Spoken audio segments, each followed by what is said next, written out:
Hello and welcome to The Art of Aging, which is part of the Abundant Aging podcast series for United Church Homes. On this show, we look at what it means to age in America and in other places around the world with positive and empowering conversations that challenge, encourage, and inspire everyone everywhere to age with abundance. Today, I am so pleased to welcome Maxine Hochhauser to the show. Maxine currently serves as the Chief Executive Officer for HealthPro Heritage, which is a national provider of OT, PT, speech, and other rehabilitative services for people of all ages. And United Church Homes currently has such a fantastic relationship with HealthPro for skilled nursing and our other buildings, a relationship we truly value. Maxine began her extensive and impressive career as a physical therapist, but most recently, she was president of the Home and Community-Based Services Division of LHC Group, which is one of the biggest home care, home health providers, post-acute providers in the country. Prior to LHC, Maxine held senior leadership positions with Addis Home Care as the COO, Amedisys as Senior Vice President, Alliance Care as its CEO, Visiting Nurses Association, or VNA, as its President and CEO, and the Metropolitan Jewish Health System as its EVP/COO. Maxine, welcome. Thank you, Michael, for having me today. I'm really excited to be part of this. And as you said, we value the relationship with United Church Homes. So really excited to have this dialogue today. Yeah, and I gotta say, I mean, you've basically had a tour of duty through tons of major players in the post-acute space, but you started your training as a physical therapist, and now here you are as CEO of HealthPro Heritage. Does this feel like coming home to you? It really did, and I actually felt that and said that when I was interviewing for the position. It took all of my experiences plus my training and licensure as a PT and brought them all together. So a great culmination of my career, and really excited to be part of the HealthPro Heritage story.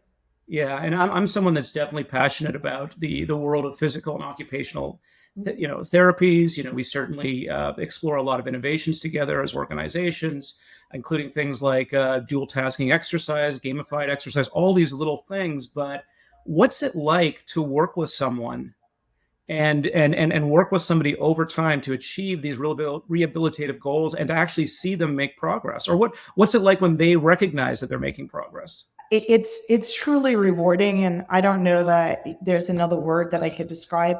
It gives meaning to people's lives. We talk about enhancing wellness and lifestyle as part of our mission at HealthPro Heritage.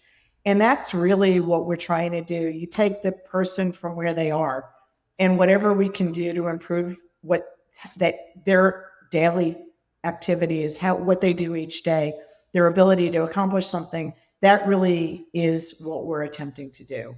And so, we talk about lifestyle, and it sounds weird when we say lifestyle, and we provide care to people in skilled nursing facilities, but that is their lifestyle. And to the extent we can enhance it, to the extent they can participate in activities, and in addition to the therapies, we work really closely with these facilities to enhance their activities programs as well, so that they're meaningful, that they're not just redundant things, but that there is something we're attempting to accomplish as part of those activities that enhances people. And that's truly what we're all about. Yeah, it's quality of care. Yeah, and it's really great to see it in action, because I think that, we've had previous guests, on the show talking about things like dual tasking and so on. But I guess it's kind of a trope when you talk about older people. First of all, on the one hand, would you agree that how important is functional health? How do you see one's attitude towards functional health evolving as we age? What happens when you're over the age of 65? I know I'm generalizing here, but just wanted to just explore that with you. I mean, there's been a perception that people deteriorate, and it's kind of a natural evolution that people are going to deteriorate. But we've all seen examples of older individuals running marathons or participating. So we really look at it as, how can we help people continue to do those things that were always meaningful to them? If going on a bicycle was meaningful, maybe they can't cycle outside, but they can use a recumbent bicycle within a facility. We have a program that we have with one of our partners where we work with Parkinson's individuals and have them on bicycles and have them cycling for part of their recovery. If somebody just wants to get outside and walk, we can do that. If somebody swims and there's a pool available, we do a lot of therapy in the pool as well. So it's really taking what was important to someone and not having everyone perceive that just because they're old, they can't do it. Yeah. And when you're thinking about, I guess, when you contrast what you guys do as therapists with sort of clinical care, when you're talking about clinical care pathways, and it seems to be, very regimented. You kind of go to these databases of people that kind of look around your age and weight, and you have a clinical condition, and it's all about which medication is this. It's very clinical. But with therapy, I mean, it seems like you guys spend as much time learning how to be, like mental health therapists as you do actually encouraging somebody to do that. I mean, what are those I guess, what are the tricks of the physical therapy game to find out what really motivates someone, and then to kind of keep that like a carrot in front of somebody to kind of keep them adherent to their therapies themselves? Well, you just said it, what motivates them. So, we have a lot of social media clips, and you can see various exercises that we do with people. And in one clip, we're doing golf, and we have people standing with a golf club and they're putting. And, it's a balance activity, and it helps them with hand-eye coordination, it helps them with balance, it helps them function, with their functional status. But that's meaningful. It's taking somebody and figuring out what did they like to do, and can they do some version of it? It's why some of the AI stuff is so important, where people can put on glasses and they can play tennis and they can swing and they can feel like they're participating. And when somebody is engaged and it's something that's meaningful to them, you get them to stretch a little bit, you get them to participate a little bit more, and they see the excitement of it. And then when they did something a little bit better than yesterday, then they feel good about it and they want to come back. I mean, the other thing that we have, which is a really special program, and we touched on it, is Ageless Abilities. And it's a program that we have for people who are facing organic brain disease or Alzheimer or other dementias. And what we really do is we meet them where they are, we understand their strengths, and we continue to engage them within their environment so it improves their quality of life.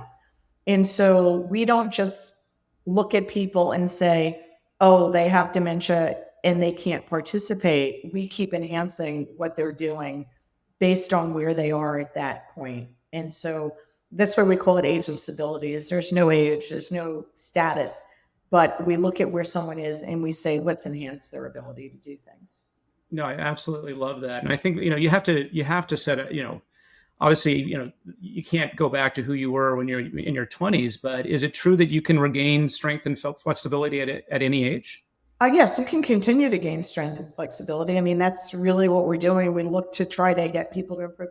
We've had examples of people who they were at a certain functional level, they suffer a stroke or they suffer a fall, and we're able to bring them back to the prior functional status. Sometimes they're a little stronger and healthier than they were even prior because, we worked through it. Now, unfortunately, some people are not able to achieve that because of the extent of the injury, but we don't stop. We continue to try and say, can we improve? Can they engage?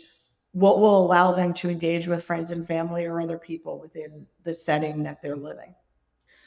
When it comes to, how your services are reimbursed, and we're thinking about the post-acute world, somebody's been in the hospital, they're going through, their choices have been made, skilled nursing, rehabilitative therapy.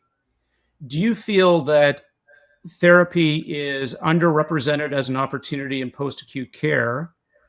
And do you feel that not enough people know that therapy is even a benefit in post-acute care? I don't think people truly understand the benefit of therapy.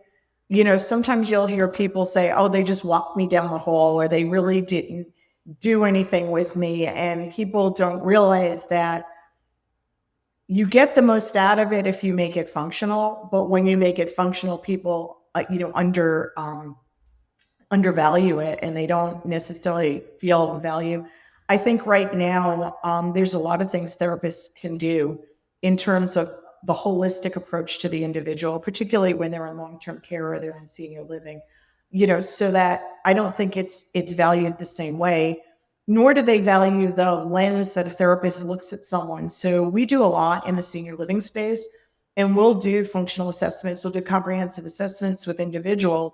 And many times our recommendation is not therapy. It will be functional exercise programs or functional wellness programs or functional lifestyle programs that will prevent the person from deteriorating, from having a fall, from getting rehospitalized. And, it sounds kind of counterintuitive that a therapy company would say, you really don't need therapy at this time, but let's work with a facility to enhance their activities programs. Because if you engage people in all aspects, they tend to be healthier mentally and physically.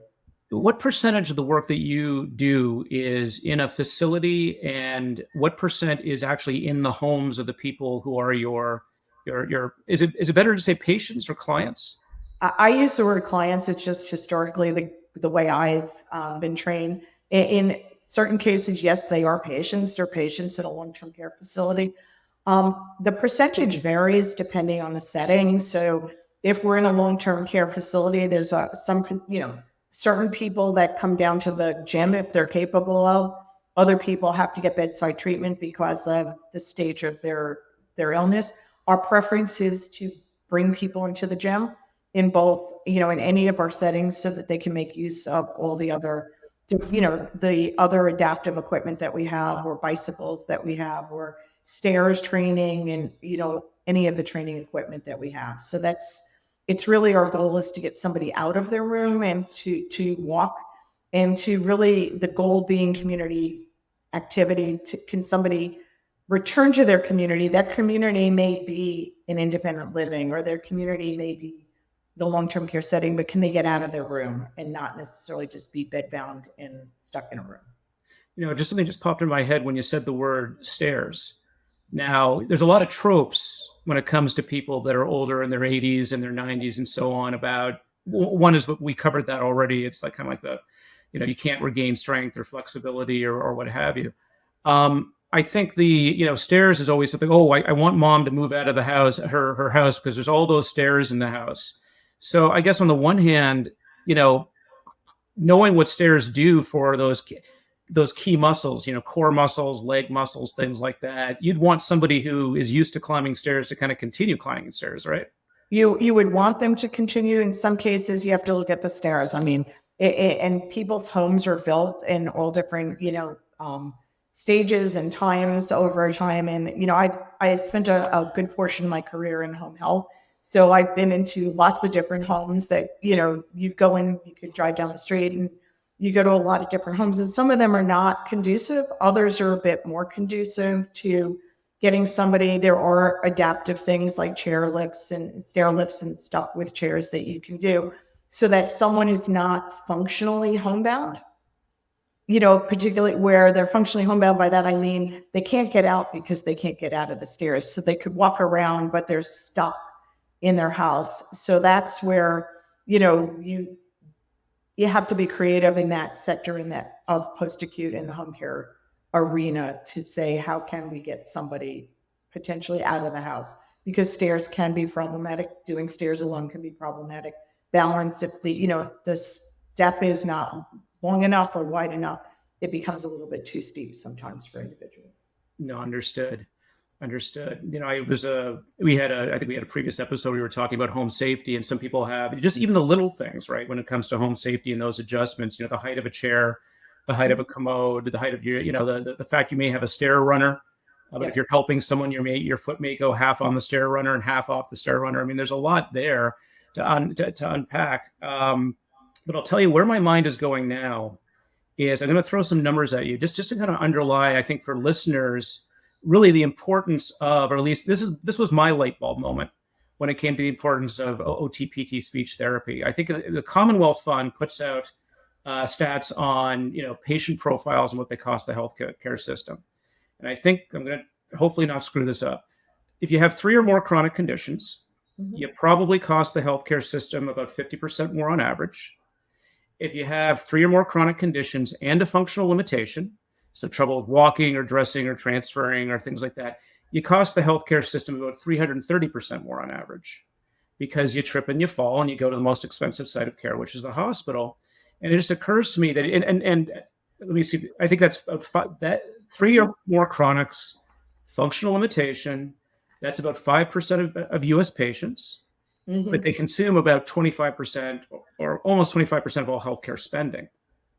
So when I think about that, and I start to think about the age wave, I start to think about the rise of managed care models where reducing hospitalization and rehospitalization rates seems to be kind of the biggest objective.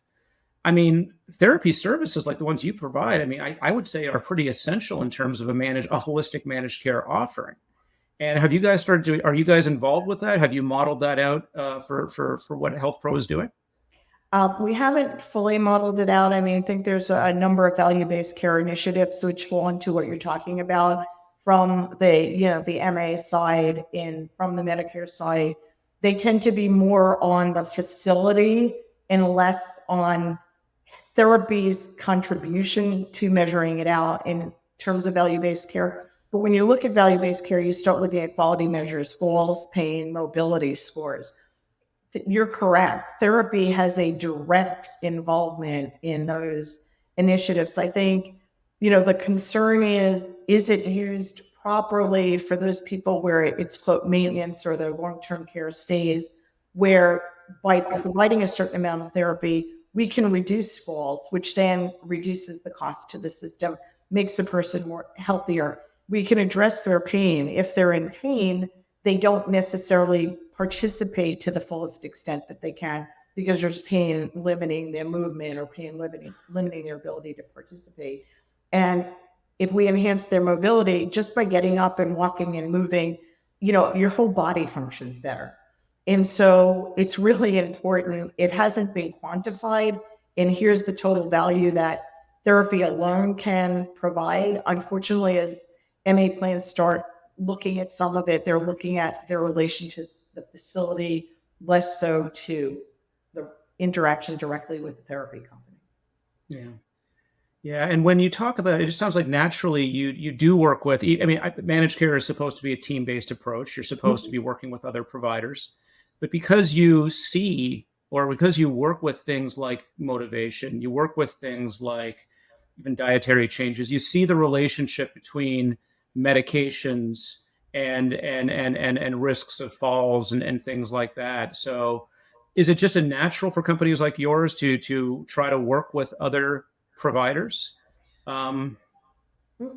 Yeah, we work very closely with other providers. I mean, it is a holistic approach to an individual, and every individual is different depending on, the circumstances that occur there. So we work really closely in those facilities that we're in, in a very holistic approach. I mean, it's with their physicians, it's with the nursing department, it's, with dietary. I mean, it's speech, and part of speech is feeding, swallowing, eating. You have to be able to, if they're having a problem swallowing, they're not going to eat.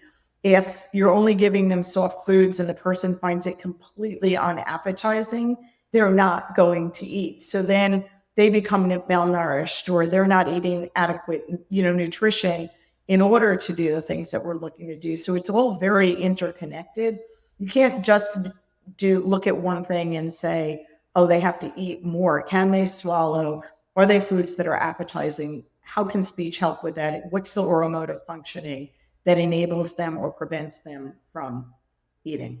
Yeah, and I think that's an important thing for our listeners to understand that, I think you're talking about occupational physical therapy. We're talking about speech, but it's just natural in the way that you guys operate. I mean, I've said on previous episodes, and I stole this from my friend Victor Wang at Care.Coach. He says, if you're a cardiologist, you know everything about the heart. If you're in this world, you know everything about, complexity and how different factors kind of, index here and there. And we always talk about this idea of motivation that, what I like to say is that nobody takes their pills because they like how they taste, right? I 1,000% agree. And as we're talking, I'm thinking about, different circumstances. You also have to understand the lens of the individual. So if someone had a stroke and they're having problems feeding themselves, there's a certain amount of dignity. You want to give them as much dignity as they can. Are there foods that they can manage to eat themselves, or do they have to wait for someone to come and feed them? I mean, so when you go back to the whole issue, it may not only be oral motor, it may be physical. Can I get the food to my mouth to eat it? Are we looking at an optimal way to give that person the most independence so they retain their dignity in their ability to eat? Is it something that they remotely find tasty or they don't want to eat? And I've seen that level of frustration for a lot of people who have had acute, strokes or acute episodes that cause them to not be able to feed themselves. There's a lot of dignity. You have to do this in a way. And I think, when we chatted before we did this, I shared that on a personal level, my mother had a stroke last summer, and she was getting both PT, physical and occupational speech therapy, and cognitive, and speech was working on cognition. And it was really a physical impairment. And she said to the speech pathologist, please stop. They were having her address envelopes. And she's like, I'm not going to do that. Like, do this with someone who needs it. I want more physical therapy because it's physically, I need to be able to get up and walk myself. And so you really have to also talk to people and find out, what do they want to accomplish? Yeah. You can't give them goals. You have to understand if they are participating and this is the goal that they want, they will get much further in their rehabilitation. Yeah, and I just think, again, that's why I think you guys are such a valuable actor in a team approach for holistic care. You're able to draw out those motivations and, with their permission, share them. They're able to sort of draw the lines between, one action here and the limitation of that action in another context. I think it was Bob Kramer. I had him on the show, and he was talking about, somebody should create like a recognized engagement as, the link between your physical self and engagement. If your hands shake, do you want to go outside and engage with the world? I mean, you guys must see that all the time with physical decline and how that may lead to social isolation or damaging effects of social isolation. And that's incredibly important to let everybody know about, right? Yes. No, it really is. You've got to understand the individual. You've got to understand who they were before. And then you really, really, a lot of times people don't take the time to talk to the person and say, what do you want to accomplish? Are the person's goals in line with what we're doing with therapy? And do they understand how these things build to enable them to achieve a goal? I mean, so over the many years that I've done this, there's been all kinds of different success stories. I want to go to my grandchild's wedding. And so we're going to get this person to a functional status that they can get to that wedding. It didn't mean they were going to get up and walk down the aisle, or maybe it was that they were going to walk down the aisle, and that was the motivation for them. And so many times we impose versus engaging them from the very beginning. And so I'll go back even to our program, Ageless Abilities, where we take that individual with dementia who may not be anywhere near as functional as they were before, or minimally functional, and say, we're going to meet you where you are, and we're going to build from that point forward. Yeah. And especially when you're talking about people with dementias, I mean, these are people that still, you give them that feeling of agency and control over what they're doing. And I think that's so important when you're talking about, supporting somebody with a cognitive condition. When I think about what you guys do as well, I mean, if we're talking about complexity, we're dealing with, our bodies are, of course, very complex things.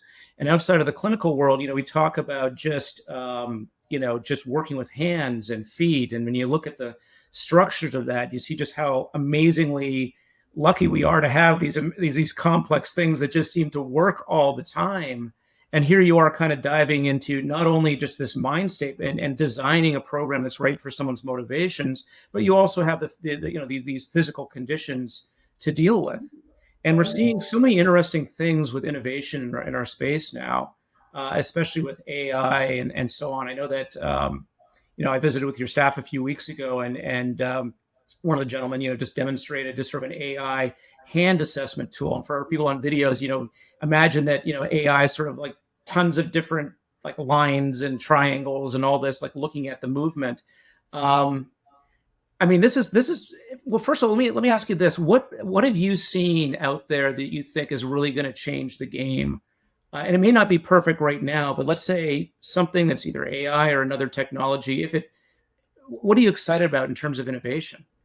I think exactly what you're talking about, and the example you used, it was Peyton, who's one of our Yeah, therapists in our quality department.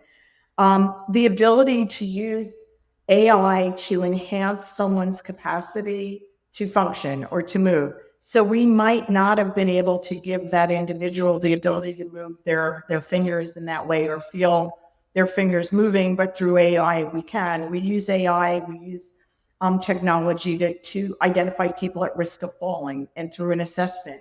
And then we can say, hey, this person who just standing there, we figured out they're at risk. So we can design programs around how to improve what's happening to forestall the fall or to strengthen their balance and improve their balance so that we can prevent that fall. So it all ties together in terms of where you were, or to give someone the sensation of, I've got glasses on and I feel like I'm hitting a tennis ball. And, I used to play tennis and that just makes me feel better and makes me feel good. That also, your fundamental approach and how someone feels is really critical to their engagement in their therapy, in their day-to-day interactions, and in wanting, their positive approach to what they're doing. And so I think all of these things, I think we're going to see a lot of AI. It's going to go fast. It's going to keep coming out. Exactly what it's going to look like, couldn't answer you. I think nobody could. But we look at all these things. We constantly pilot with programs that are coming out and bring them to our partners and say, is this something we want to pilot? Is this something we want to try out? And see if we can achieve more positive results for individuals. So I would just say as an organization, we're very forward thinking. We as an organization are probably the most diversified in this sector, in terms of from where we started. And, that's part of it. We just look at it. We don't always say we have the answer, but we're always out there talking to our partners out there who have different things that they're doing and say, hey, how can this enhance what we're doing with individuals and clients? yeah, and I got to say, I mean, I knew that there was a reason. Every time I talk to your staff, they're always smiling. It's Well, it's fun. Everybody has a positive approach. It's a unique organization.